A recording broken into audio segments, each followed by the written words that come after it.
Hi, my name is Brandon James. This is season 8 for me with the San Antonio Spurs by way of Atlanta, Georgia. In a few moments, you're going to hear voices from the people in our organization that make up Spurs Sports and Entertainment. The reason being, and the reason you have yet to hear officially from our organization, is because we're listening. We're pressing pause amidst all that's going on to listen to our people, what they're feeling, what their experiences have been, what we can do together to impact change. This listening will be ongoing. You're about to hear stories about pain racism has caused, but there's so many other areas we need to continue to listen and learn about. From the systematic and oppressive constructs we need to change economically, the law, access to education, prejudices and biases. The list goes on and on. Please join us in our conversation as we listen to the voices, and then walk with us towards real change in a society that treats everyone with dignity, respect, and equality. Neither of my parents were born in the United States. My mom, West Africa, my dad, Central America. And the joke I've always had with my sisters is that what bubble do we circle on those standardized race questionnaires? My dad is Hispanic, my mom is African and Middle Eastern.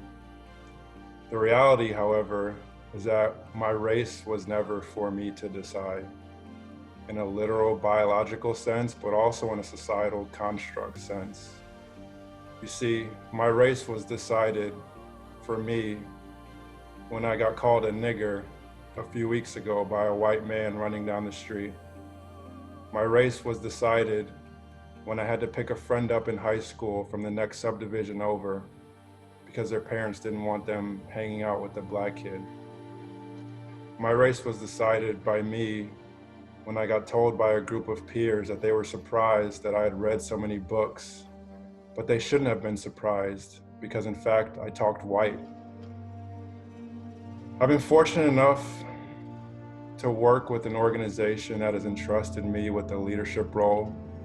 And I can assure you that there's a good number of people that think I got here because of my race and not in spite of.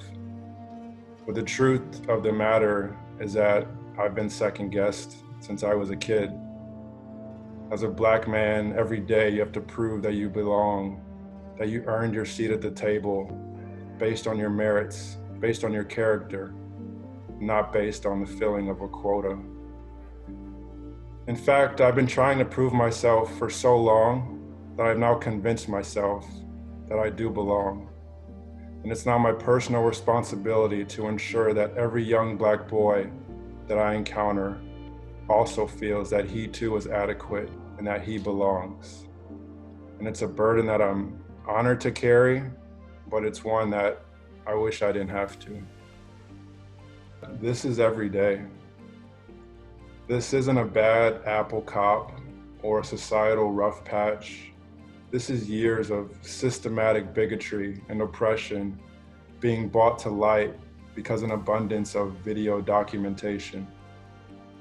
Our stories and anecdotes as black people clearly weren't cutting it. The movie depictions weren't resonating deep enough. It seems that some people needed to see with their own eyes the life leave a black man's body at the hands of an evil and sick white police officer. And that's apparently what it took to get people's attention. But now that we have it, I just want America to understand that this isn't new. This is the world we live in. This is our world. So I've never experienced the level of torture that George Floyd did. I can in no uncertain terms tell you that I've often felt less than. And in a metaphorical sense, we as black men have felt a knee on our necks since we've been born.